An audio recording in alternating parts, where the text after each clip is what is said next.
Bismillahirrahmanirrahim. Assalamualaikum warahmatullahi wabarakatuh. Salah satu kriteria seseorang yang telah memasuki serambi ma'rifat, orang itu tidak pernah angkuh, tidak sombong, dan tidak merasa paling benar. Sebagai makhluk yang lemah, manusia harus menyadari bahwa segala apa yang ada padanya adalah karunia dari Allah Subhanahu wa Ta'ala. Seseorang tidak bisa berbuat apapun kecuali dengan izin dan pertolongan Allah. Dengan demikian, ia akan selalu berusaha menapaki jalan ma'rifat menuju takarrub kepada Allah agar memperoleh pertolongan, perlindungan, dan karunia-Nya.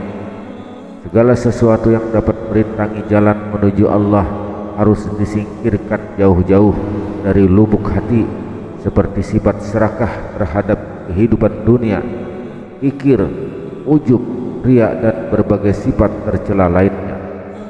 Manusia belum bisa memasuki serambi ma'rifat atau tangga-tangga ma'rifat sebelum ia memiliki sifat-sifat sebagai berikut.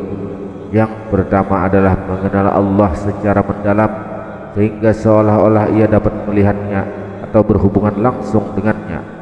Segala aktivitas yang dilakukannya selalu berpedoman pada Al-Quran dan Al-Sunnah. Yang ketiga, berpasrah diri kepada Allah Subhanahu wa Ta'ala dan selalu memerangi hawa nafsunya. Yang keempat, meyakini bahwa dirinya adalah milik Allah dan hanya kepadanya akan kembali. Menurut Imam Al-Ghazali, ada 4 hal yang harus dikenali dengan baik dan kemudian didalami secara sungguh-sungguh bagi mereka yang memasuki tangga-tangga ma'rifat. Yang pertama, mengenali dan memahami dengan baik terhadap dirinya sendiri. Yang kedua adalah mengenal Tuhannya dengan bersungguh-sungguh dan mendalam. Yang ketiga, mengenal dan memahami kehidupan dunianya. Dan yang keempat, mengenal akhirat secara mendalam. Memperhatikan uraian di atas, maka yang dimaksud bertakarrub kepada Allah atau mengenalnya dengan baik adalah dilakukan dengan baik secara lahir maupun batin, baik ketika sendirian ataupun di depan orang banyak. Mengikuti Al-Quran dan Al-Sunnah, maksudnya segala aktivitas harus berpedoman kepada kedua sumber ajaran Islam itu dan meneladani akhlak Rasulullah Sallallahu Alaihi Wasallam. Selanjutnya, ia tidak akan terpengaruh oleh kebencian orang lain terhadap dirinya atau pujian mereka. Hatinya menerima dengan tulus semua ketentuan Allah, baik yang ringan ataupun yang berat, tetap mendekatkan diri kepadanya, baik dalam keadaan berbahagia ataupun dalam menghadapi berbagai kesulitan maupun kesusahan. Ia bukan saja meninggalkan yang haram, tetapi juga meninggalkan yang makruh dan subhat, dan bersifat istiqomah dalam melaksanakan segala perintah Allah dan menjauhi segala larangannya, agar kembali kepadanya dalam suka dan duka, dilakukan dengan cara bersyukur pada saat memperoleh karunia dan bersikap tabah pada saat menghadapi musibah. Dalam rangka melaksanakan semua ketentuan tersebut di atas, pada dasarnya berpangkal pada 5 hal, yaitu yang pertama, semangat yang tinggi untuk melaksanakan kebajikan dan meninggalkan berbagai hal tercela. Yang kedua, bersikap hati-hati dalam menghadapi yang subhat dan menjaga kehormatan. Yang ketiga, meningkatkan kemampuannya dalam berkhidmat pada sesama. Yang keempat, melaksanakan kewajiban dan meninggalkan larangan dengan sungguh-sungguh. Yang kelima, mensyukuri dan menjunjung tinggi karunia nikmat dari Allah Subhanahu wa Ta'ala. Barang siapa yang memiliki semangat yang tinggi, maka akan naik derajatnya. Siapa yang meninggalkan larangan Allah, maka akan terjaga kehormatannya. Orang yang melakukan ketaatan dengan benar akan mencapai dan memahami keagungan dan kemuliaan Tuhannya. Siapa yang mensyukuri dan menjunjung tinggi nikmat Allah, maka akan meraih karunia yang lebih tinggi lagi. Perilaku seseorang yang memasuki serambi ma'rifat, hendaklah ia tidak pergi kecuali untuk menggapai keridhaan Allah. Ia tidak duduk di suatu majelis kecuali yang aman dari murkanya. Ia tidak bersahabat kecuali dengan orang-orang yang bisa membimbingnya menuju ketaatan kepada Allah. ia tidak memilih sahabat karib kecuali orang yang dapat menambah keyakinannya untuk meningkatkan keimanan dan kesucian dirinya. Seorang yang melangkah memasuki tanda-tanda ma'rifat adalah bersikap benar, adil dan jujur, berserah diri dengan sepenuh hati kepada Allah Subhanahu wa taala, menepati janji dengan baik terhadap segala hal yang dijanjikannya, bersikap tabah dan sabar dalam melaksanakan tugas dan kewajibannya, baik yang berat maupun yang ringan, menjaga kewajiban-kewajibannya agar terus dipenuhi dengan baik, dan menjaga diri dari segala perbuatan yang tercela. Dengan memahami secara sederhana pengertian ma'rifat ini, baik pengertian etimologi maupun terminologi, maka selanjutnya inilah sesuatu yang bisa memasuki serambi ma'rifat. Yang dinamakan serambi tentu belum menembus sampai ke hakikat ma'rifat, tetapi baru memasuki tangga demi tangga untuk mencapai ma'rifat yang sesungguhnya. Kita sebagai hamba Allah dan sebagai salah satu makhluk ciptaannya sudah selayaknya senantiasa beribadah dan berserah diri dengan sungguh-sungguh untuk menggapai keridhaannya, keridhaan yang senantiasa didambakan oleh setiap manusia mukmin. Salah satu kriteria seorang yang telah memasuki serambi ma'rifat, orang itu tidak pernah angkuh dan juga tidak sombong, tidak merasa paling benar. Sebagai makhluk yang lemah, manusia menyadari bahwa segala sesuatu adalah karunia dari Allah Subhanahu wa taala. Ma'rifat secara etimologi berarti mengetahui dengan sungguh-sungguh atau mengenal secara mendalam. Pengertian terminologisnya adalah suatu metode untuk memahami, mengetahui dan mengenal Allah Subhanahu wa taala melalui tanda-tanda kekuasaannya yang ada di alam semesta dengan segala isinya. Dengan memperhatikan dan memahami kekuasaan Allah, maka seseorang akan dapat menghayati kebesaran dan keagungannya. Tiap diri manusia pasti akan menyadari bahwa tidak ada suatu makhluk pun dalam alam semesta ini kecuali kecil atau besar ada dengan sendirinya. Adanya alam semesta itu pasti ada yang menciptakan.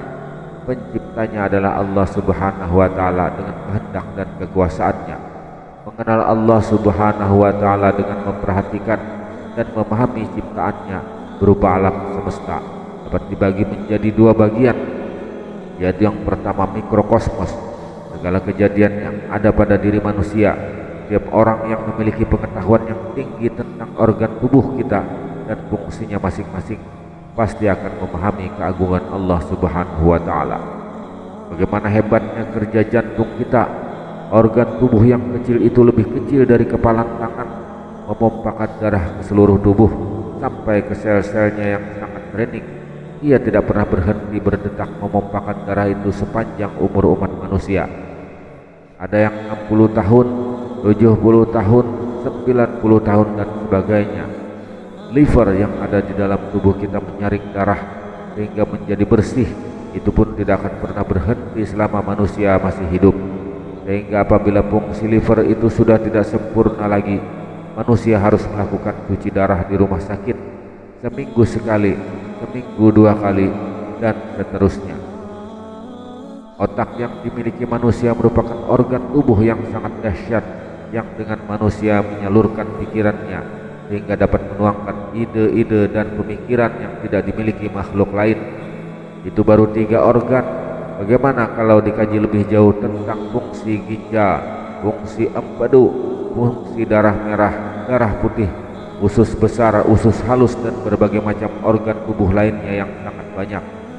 Dari kajian tentang mikrokosmos tadi dapat dipahami dengan jelas mengenai keagungan dan kebesaran Allah Subhanahu wa taala.